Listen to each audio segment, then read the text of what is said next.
Hi, I'm Dr. Stacy Shillington. Welcome to my video.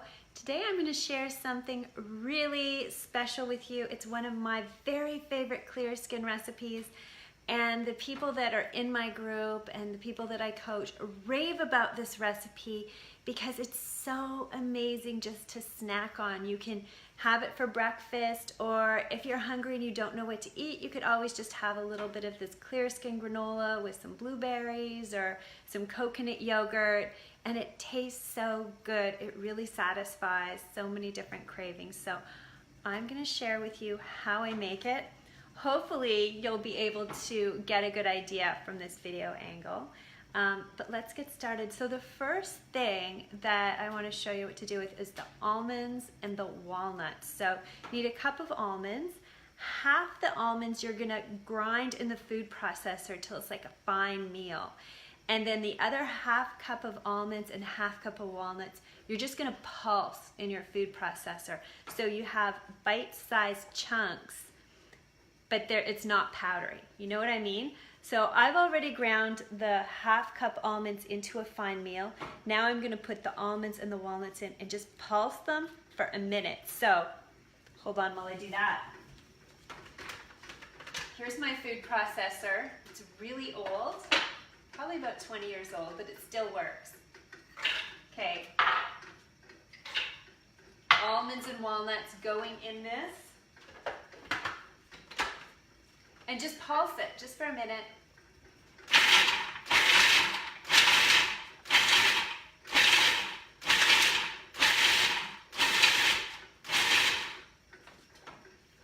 Okay, so I have my almonds, I have my walnuts done.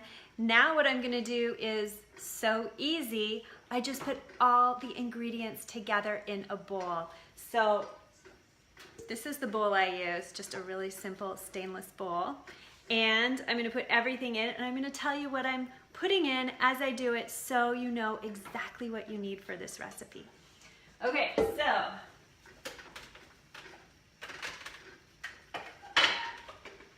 first of all, here are the almonds, here are the walnuts.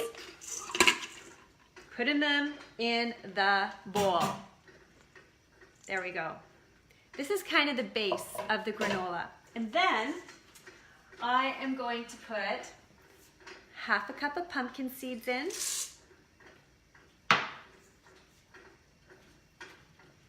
1/3 cup of shredded coconut,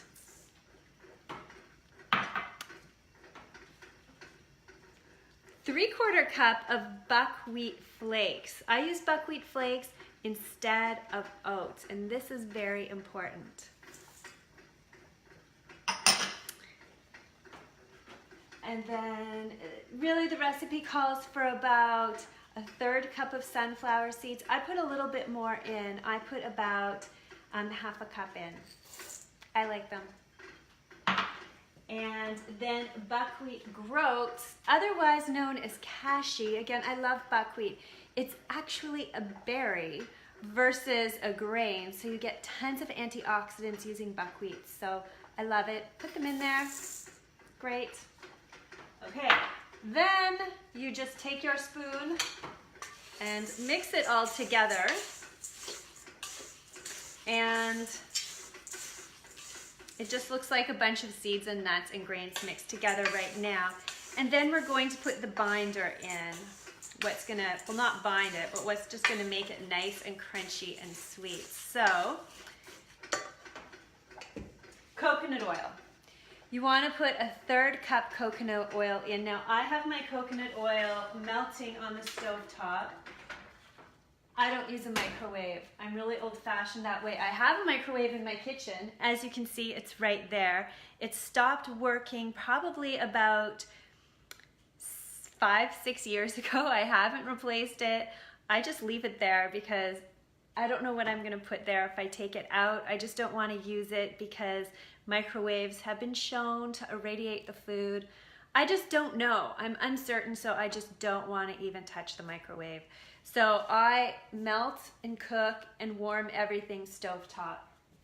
So here's my 1/3 cup of coconut oil, and I'm going to put the coconut oil in the mixture. Ouch, that kind of hurts. And now I have to do something a little sketchy with this batch. And you know, that's not unusual for me. I do a lot of sketchy things when I cook because, I don't know, I'm a little rogue in the kitchen. So what this recipe calls for is 2 tablespoons of xylitol. I do not have any xylitol. I ran out. My grocery store does not have any xylitol, nor does my health food store have any xylitol. So I have no access to xylitol or erythritol or any other sweetener, sugar alcohol sweetener. So what I'm going to do is I'm going to put a little bit of stevia in instead. I have my stevia right here. I use liquid drop stevia. I really like it. And I'm just going to put like maybe 2 dropperfuls in the granola recipe and mix it in. That should give it enough sweetness. Hopefully it doesn't ruin the whole recipe, but you know, if you have a better stocked grocery store, then you can put the xylitol in, because I usually make it with xylitol and the recipe turns out really fantastic. Then I'm going to put in just about a teaspoon of vanilla, and I never measure. Who has the time, really? Right? Or maybe it's just that I'm lazy and I don't like washing more spoons. It annoys me. Then a little bit of salt, about half a teaspoon of salt. Again, I don't measure. I just put it in there.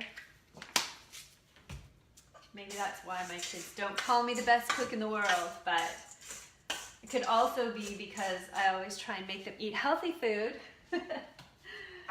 And then some cinnamon as well. 2 tablespoons of cinnamon. That's what I usually put in here. So that's quite a bit. But cinnamon is amazing for your blood sugar.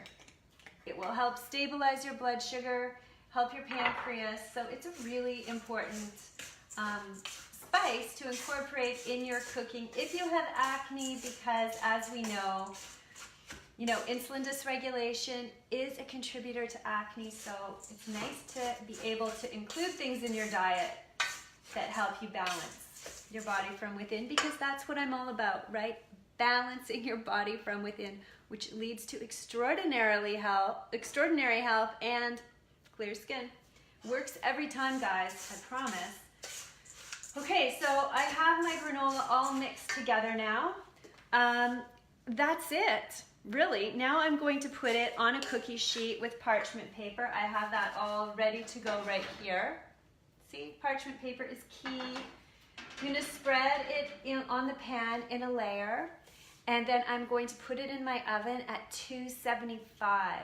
The first round is for 20 minutes, and then I set my timer, it goes off. I kind of just stir everything together, and then put it back in the oven again for another 20 minutes.